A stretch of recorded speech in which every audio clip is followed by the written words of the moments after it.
Forestry Development Manager, that's me. I know this area very well. I was a woodland officer here for a long time. I'll not say how long, a long, long time. And Emma Walker, our Agroforestry Woodland Officer, who's recently appointed as Agroforestry Woodland Officer. We've got 10 of those around the country now, 2 in the North West and West Midlands team. So Emma's going to be your point of contact for agroforestry locally. So, spoiler alert, I pitched this talk, or many of the talks, towards a farming community. You know, they're our perhaps most important audience. And I always say, I'm a forester. I'm not here to tell anyone how to farm their land. But today we can hopefully offer some suggestions to be considered. And we can definitely provide some advice and guidance on how you might explore agroforestry for your own circumstance.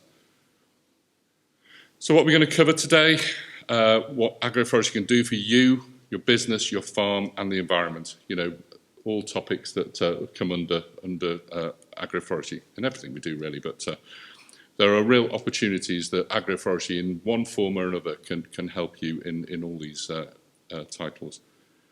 Who are the relevant parties involved in agroforestry? So we'll explore that a little bit. We'll go into some of the principles in the development of agroforestry grants. That's really my job at the moment, and most of my life is spent in Teams calls with DEFRA, which gets, pretty old sometimes. It seems to have gone on forever, and it's still going. So Emma's going to cover what current grants are available in agroforestry now. I'm going to cover a little bit of the dull bit, the regulation bit, but we need to be aware of what regulation covers agroforestry. And then Emma's going to talk about and show a lot of sort of nice pictures, really, of agroforestry, just to get you thinking about how agroforestry might work on the land you're managing. And we can have a discussion and a sort of Q&A on those.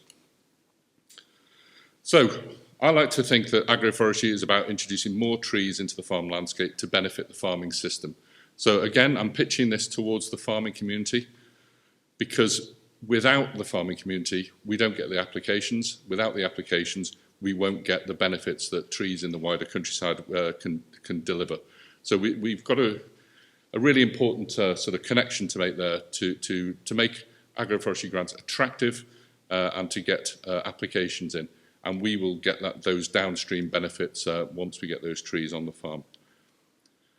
So with that in mind, we definitely want to tailor agroforestry systems to individual farm circumstances, that is including business and environmental sort of outputs, if you like. So the objectives of the farmer or landowner should be at the heart of every scheme, and we will definitely see the broader environmental benefits downstream from those applications.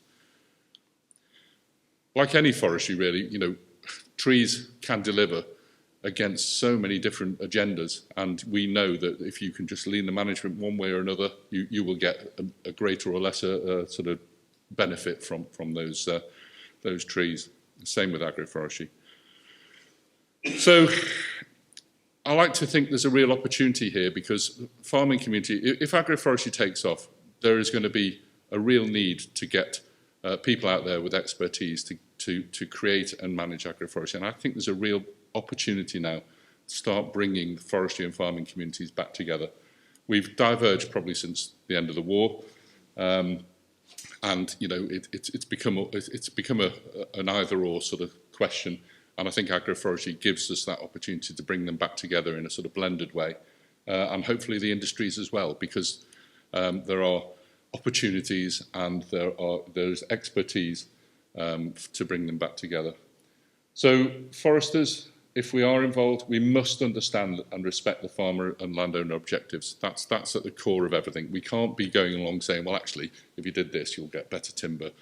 You can offer that advice, but it's got to have the objectives of the landowner first and foremost, and we can make the best of whatever that starting position might give us. But, if we can maximise the benefits of trees on farms, then let's do it, provided they're in line with the farm objectives. So how can trees and woodland and forestry help you do your day job as a farmer? It provides options at this point in time where we've got an industry reaching a real transition point. It provides us to open a dialogue on what I'm calling a newly rediscovered approach. It's been around for thousands and thousands of years, agroforestry, but we've lost touch with it in this country, so we're re-engaging with it. Maintains the trust of the direction of land use change, because that's very controversial, isn't it, at this point in time? It's not about trying to plant up farms. It's not about turning farmers into foresters. It's about working with the farmers and landowners to introduce more trees into the landscape to benefit the farming system, not about turning it into a forest. You should always take advice, but you decide what's best for you. And hopefully Emma will cover some of the grants that are available that will help you go down that route. So consider how trees, woodland and forestry can play a part on your holding. That's the crucial thing. So how can trees, woodland and forestry help you do your day job? And I'll cover some topic headings here, and it's not exhaustive by any means, but it just gives you an idea of the sort of things that can come out of an agroforestry system. So very, very simple, shade. In this changing climate, shade is really important. We all know where stock go when it's really hot and sunny. You know, they seek shade. And there are so many farms around parts of Cumbria that don't have any. It's quite perplexing to me. You know, it really does make me think, you know we get hot sunny days, and they're possibly going to get worse and more frequent. So we need to think about that. Shelter, sort of the opposite end of the spectrum. Those trees could provide shelter for storms, rain events, that sort of thing. Trees will improve soil through root action and leaf litter and that sort of thing. Trees are good for similar reasons. You know, sort of root action in the soil increases in the interpolation of water into the soil, and you will definitely see a benefit of retention and also water quality coming off the land. Biodiversity enhancement, carbon sequestration, that's quite a big driver for DEFRA. You know, agroforestry sort of started on the back of how can we increase our carbon sequestration. So whilst it's not the be-all and end-all, it is an important point. Live weight gain increase for livestock, that's very much proven around the world. We haven't got so many examples in the UK, but we are working on that. Live birth rate increases. You know, you'll see that animals in sort of sheltered settings will have a greater live birth rate. Increased egg production, that's a very, very local piece of work that Lakes Free Range Egg Company did. It definitely demonstrates you know, how having trees in your free range can equate to pounds in your pocket. And Emma will cover that example a bit later.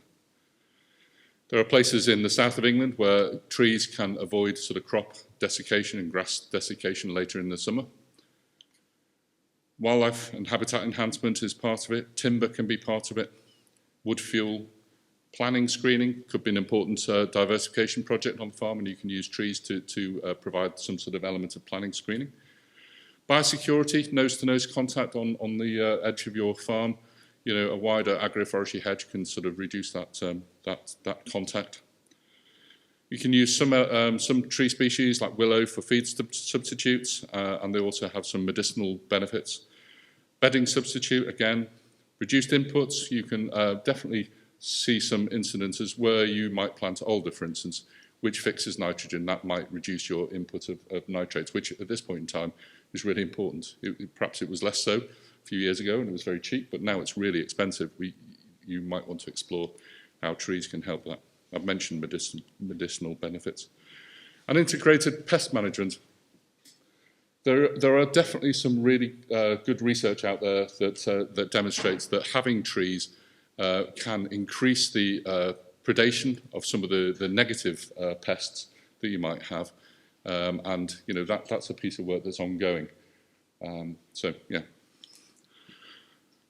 So from a few field trees right through to wood pasture and woodland creation, you know, the spectrum of agroforestry is very broad. And working with DEFRA, we've had a very, very agnostic view of agroforestry. We want to create hedges with many trees, right through to woodland creation, everything in between. The offer that's open at the moment is a very small part of that spectrum. But if you're thinking about your farm, you shouldn't be restricting it just to what the current grant is. You should think about, what do you need, what do you want on your farm, and let's work together to make that happen. So if you're going to harness and maximise agroforestry, the benefits, you need the belief that the system will work for you on your farm in your circumstances, tailoring to your particular circumstances. So that's really important. Planning cannot be stressed enough. Don't just go into, oh, that's fine, there's a bit of money there, we'll do that. Think about what you want, and we will help you work out how best to deliver what you want. What you want might be just seemingly unrelated to trees, but I'm sure we will be able to make that connection and help you get there. Most important of all, and this comes back to my first line about I'm a forester, I'm not a farmer, we need peer-to-peer learning. We need the farmers standing here talking to you as farmers and agents about your experiences and how farming agroforestry has helped you in your farm. And there are plenty out there. Lots of early adopters of agroforestry around the country have made it work. They've made it work without grant aid.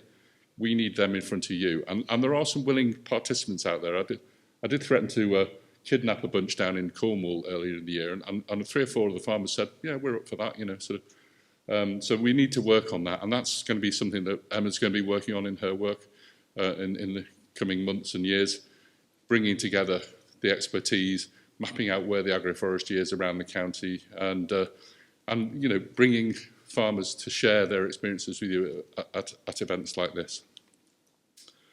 You need the expertise and the knowledge of how to grow and manage trees, and ideally some understanding of what agroforestry is. And you need the capacity, and this comes, like I said this earlier, you need the capacity to plan, to do the work, to manage the system, and to market the goods. There's no point in thinking, oh great, I'll have an orchard. If you've got no market for those apples or damsons or whatever it is, why are you doing it? You need to think about all these things. So where are you going to get this sort of expertise? And that brings me nicely round to the, you know, the opportunity between agroforestry and forestry and farming. You know, forestry industry is already recognising the benefits of establishing trees on a wider basis, you know, sort of establishing trees on farms. That's their business, that's their expertise. You know, forestry needs the business and farming needs those services provided. So I would really think we've got an opportunity now. We know farmers are busy, and trees very often sort of get left when they're busy. Oh, they'll be all right, they'll be here next year. Agroforestry is really important to manage, or like any other crop.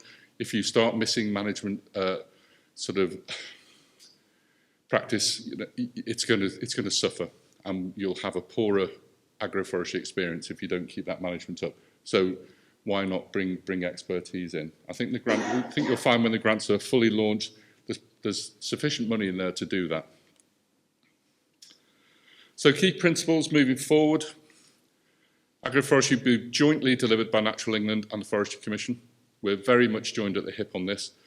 What we'll do is when an application comes in, the 2 organisations will decide on who takes the lead on that application. If it's more woodland end of the spectrum, it'll be the Forestry Commission. If it's less, it'll be Natural England. But we will be working together regardless. So behind the scenes, we will be in contact with each other. So we should consider agroforestry as a management system in its own right. It's an integrated land management system, if you like. But again, come back to that, I trip this out all the time. It's about introducing more trees, woodland and forestry into the farm landscape to benefit the farming system. That's what I like to make sure that people remember that. We have made the decision to include agroforestry as part of an agricultural activity, not a forestry one. Our neighbours in Wales, Scotland and Northern Ireland, and Ireland in fact, have all chosen to keep agroforestry in the forestry spectrum, and that brings with it certain restrictions. There are pros and cons of taking each approach, but we feel on balance, we keep agroforestry in the agricultural side of things. It opens more doors than it closes. So, you know, we can explore that with your agroforestry woodland officer. And there's a real opportunity here, and this is very important with the trust perhaps.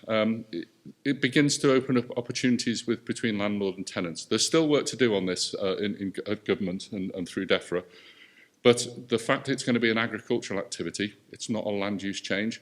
So there are no changes to the current regulations at this point in time, but we're working on how we consider agroforestry in the sort of spectrum of the farm. So it begins to start opening conversations between landlord and tenants.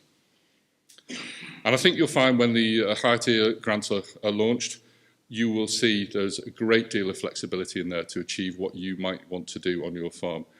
Obviously, there are some parameters to work within with what DEFRA needs are and the environmental needs are, but I think you'll be pleasantly surprised that there's sufficient flexibility for you to do what you might want to do. So, how do we assist you? Advice, support, grants. We've got the Agroforestry Woodland officers from the Forestry Commission, and we're going to have Natural England. They haven't got any dedicated staff yet. They're waiting on the other end of the spending review that's just happened, but there are tree action plan delivery teams on the ground. They will be working closely together, and we will definitely be able to connect you with others who've had good experience, and that's again part of that work I mentioned that Emma will be undertaking. If we can start building networks of people who are willing to share their experiences with you, that will give you the ability to pick up the phone or even go and visit a farm and see how it looks on the ground, and see how it benefits that farm and how it might benefit yours. So, I shall pass over to Emma. Before I do, does anyone want to ask a couple of questions, or do we want to leave it till the end? Yeah, sure. Okay, Emma, just...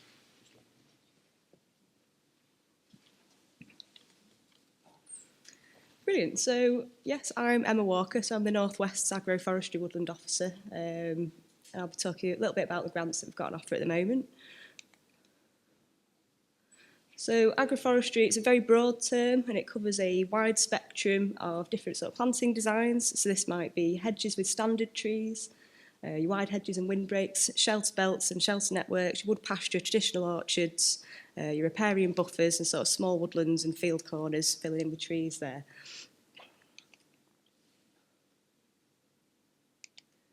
What we're going to talk about most today is this new in-field agroforestry offer. As you can see, a lot of the other options that sort of fall under that agroforestry term, they're already covered by things such as UCO or existing CS options. So what grants are available right now? At the moment, we have probably one of the most exciting bits of the new grant system is the Agroforestry Plan, or the PA4. This is a standalone capital item under ELMS, and this pays £1,268.08. And this is just a really good opportunity for landowners and farmers to explore if agroforestry is going to work for them. Looking at a whole farm approach, identifying any existing agroforestry or habitats and features, and most importantly, where agroforestry is going to really benefit that farm business, whether that's sort of reducing inputs, managing crops and livestock, or diversifying products and adding value to the farm as well. It's a tool to plan and then manage your agroforestry system, taking you through different stages from establishment, maintenance, and any sort of harvesting that you're going to do. And while it's optional for SFI, it's that opportunity that you wouldn't get through the SFI options to get third-party advice and my sort of guidance on that, and sort of connecting you with other people for more information. And it's really going to prepare you for applying for the CS high tier options. So just a bit of a side-by-side comparison of the sort of the SFI and the CS options we've got at the moment. As you can see, SFI is running for 3 years, and we have the very low and low density in-field agroforestry options there. All of these can be stacked with other SFI options, so you can sort of manage your ground as you will underneath and have that extra layer of trees to add products and extra value to your farm. So we've got a range of capital items that are new for SFI for establishing the trees in your agroforestry system. We've got AF1 for planting a woodland type species tree. This pays £5.40 a tree. And we've got AF2 for planting a fruit or nut tree, which is quite exciting for this year. This is £17.83 a tree, and providing those trees are on vigorous or semi-vigorous rootstocks. We've then got a supplement in the form of AF3, which pays an additional £1.16 per tree, providing that you've got at least 5 different species of tree within your system, and each species makes up at least 10% of that total. We've then got the usual capital items for tree protection and guarding available there to sort of maintain those trees, stop any damage from livestock or deer or rabbits. So the revenue payments to go along with those options, we've currently got AGF1 for having a very low density system. This is for having 30 to 50 trees per hectare, and that will pay £248 a hectare per year. We've then got AGF2, which is for having a low density system at 51 to 130 trees a hectare, and that's a bit higher at £385 a hectare a year there.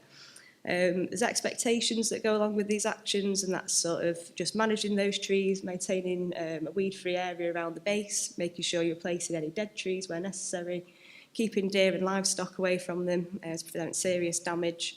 And sort of new for these actions is to prune and shape the trees once they're established, so you're maximising the benefits those trees will provide down the line.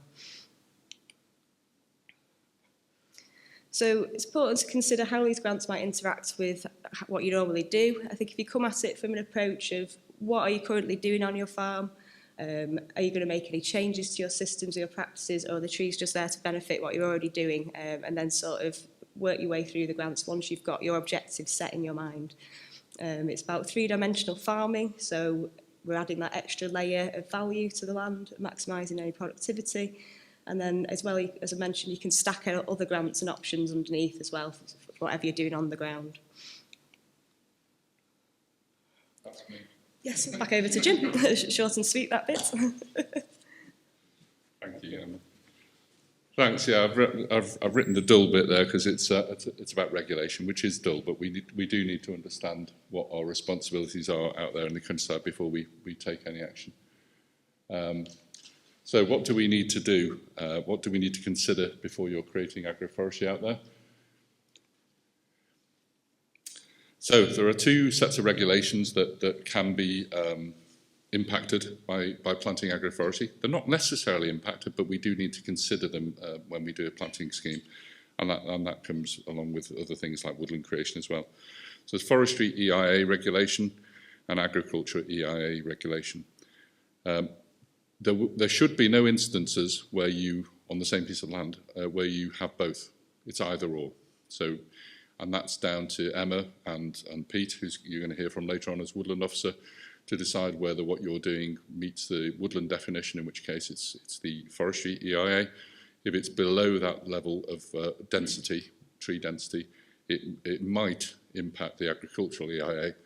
And that's very much Natural England's job. They're the regulator for agriculture, we're the regulator for forestry.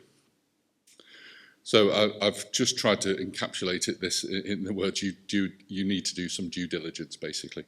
So you need to consider how your planting scheme and agroforestry might affect the land. So, as I say, you might just consider these and there might be no impact and it's not a problem, you go ahead. But there might be some things you need to take into account. But again, Forestry Commission and Natural England are here to help. And the sorts of things, or the headings, they're not sorts of, they are the headings we must consider. So we have to consider biodiversity, the historic environment, climate change, landscape, people, soil, water, wildfire. Not all of these will be relevant in every case. Some odd situations, they might all be relevant.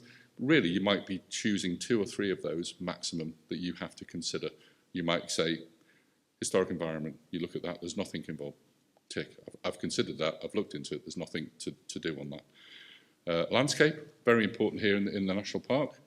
Those of you who've looked at the agroforestry offers at the moment in SFI, you'll know that it's not available in the National Park at the moment. The reason for that is the SFI is completely applicant-led, and you won't see me or Emma or Pete. You will get a signed document back from the RPA, or you'll sign it and they'll send you a contract, and you go out and plant your trees. In order to protect the landscape, we need more oversight than that. So in a protected landscape, it will come through higher tier. So we wouldn't be having a conversation about SFI and higher tier had we have launched at the same time, but we didn't. So people are often asking, why is it not available here? The reason is, we can't consider all these things when it's an applicant-led based system. So that's why we look at these headings, and why the SFI is sort of strangely only covering part of the countryside in England at the moment.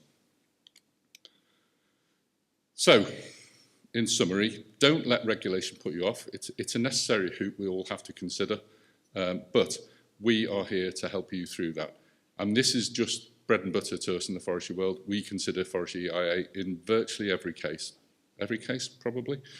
And what does an EIA look like? Environmental impact assessment. We have to determine whether you need to do something else. And the something else might be you are asked to do an environmental statement. That happens so rarely. That's where you have to do some really sort of in-depth work to make a case for your woodland creation or your agroforestry creation. I would say in my 26 years as a woodland officer here, I think I did 2 environmental statements. It gives you an idea of the sort of number of times you might be asked to do something a bit more in-depth. Otherwise, you might just need to tweak. With your agroforestry woodland officer or your woodland officer, you might just need to tweak some elements to make sure everyone's happy and it goes through and it considers those various headings. So, have a conversation before you begin. Have it early in the day, not right at the end when you might get some sort of surprises. So if you're open with all the people that need to be involved, you can work on the design from the outset and hopefully have a smoother ride because of that. So I'm going to pass back over to Emma. She's going to show you some examples of how agroforestry might look on your farm. I would ask you to think about your situation, land you manage, and how it might look on that land, and think about any questions you might want to ask us when she's finished her section. Thank you.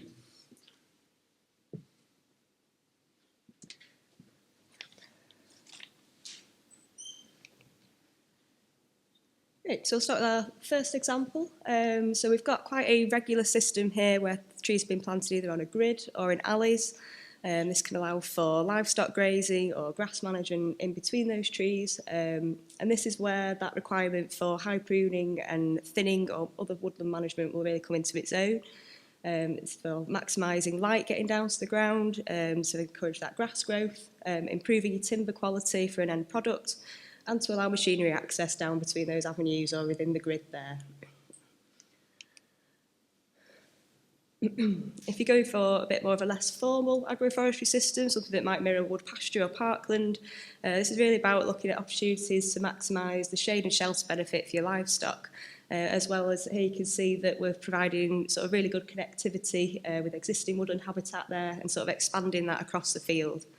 So think about where you might want extra shade and shelter for your livestock and where they're going to need that the most. If you've got more of an arable system and you're growing arable crops, you might want to complement this with growing timber or fruit and nut trees. And this is all about improving that overall productivity from the same piece of land and being extra efficient with it.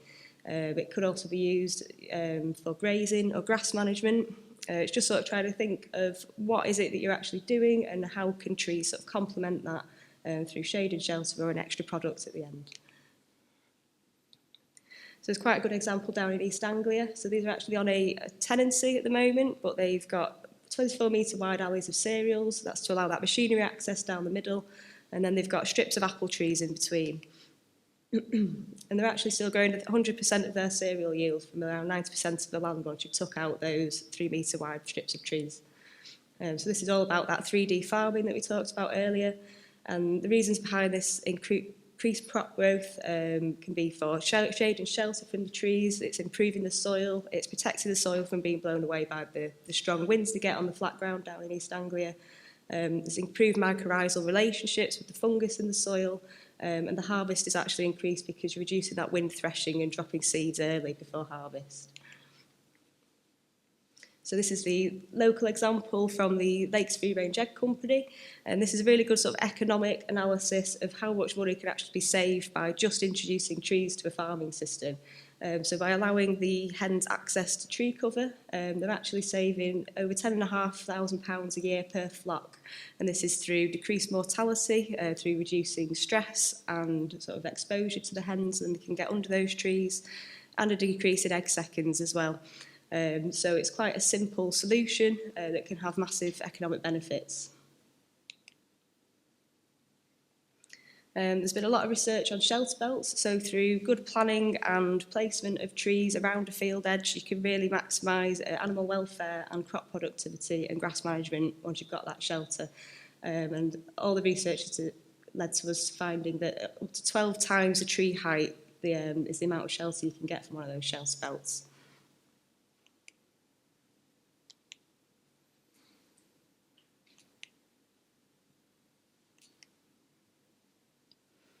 So more of a livestock production example up in Scotland. So it's a very exposed site.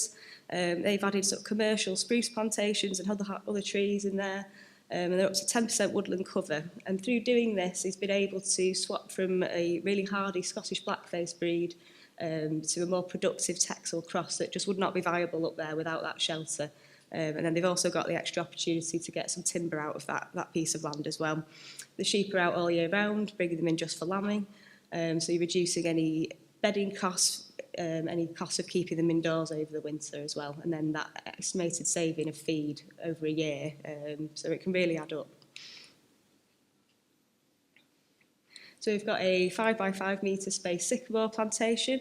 This is to maximise the access for agricultural activity between those rows. They're actually getting silage off between the crop of trees, but they're then maintaining that pruning regime to maximise the timber output they can get. So we touch on green barns or living barns. So you could plant quite densely, as they have here, at 400 stems a hectare at 5 by 5 metre spacing. They've then gone in with good woodland management practice to thin those out to about 120 trees a hectare. And that denser woodland canopy really provides the livestock with extra shade and shelter, whether it's in summer droughts or in really wet, long winters that we can be getting these days. And by thinning out the woodland, you're allowing that extra light down to the grass sward to enable you to feed your stock. And you can sort of design it to connect up with existing woodlands, and you sort of have that nice gradient across the fields, so the livestock have got that choice then to either be out in the open or then go under the trees for shelter. A similar example, just for maximising the carrying capacity of your grassland. By having the trees in that system, you're actually reducing the moisture content of the soil over those winter months. So this example shows that there's actually a 17-week longer season for grazing by introducing trees and allowing the stock under there.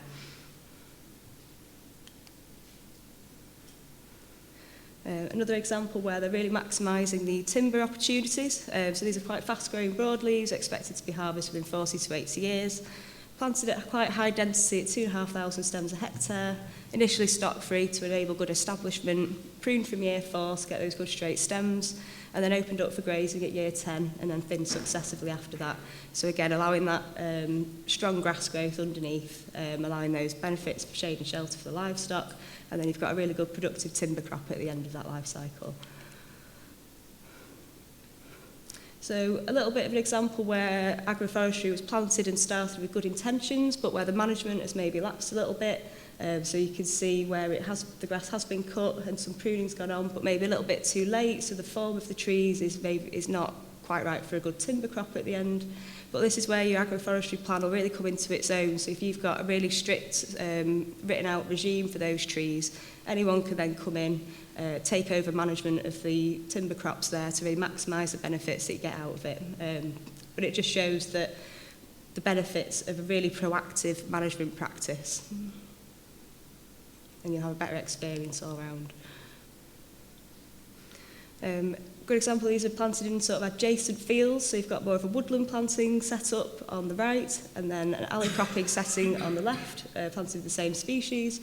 But just to show that you can still achieve really good straight timber stems, regardless of your planting density, but just through that formative pruning and good silvicultural management. So you can both get the timber and then the crop out of the middle in between as well. Again, this was a trial plot of poplar growing, but just again demonstrates that strong grass growth underneath and a really good biomass crop. Not very old as well, at 24 years old. This is a mixed larch and oak plantation. Again, this has been thinned out to allow grazing, retaining that oak and pruning the stems for quality. As is mentioned here, woodland grazing is something that I think will be will have quite a big take-up on farms, but it's important to get the message into farmers that woodland grazing needs to be really well managed, and you've got to really assess what those livestock are doing in there. Is the woodland ready for the grazing? And between ourselves and Natural England and other advisors, we can come up with a really appropriate management plan for that.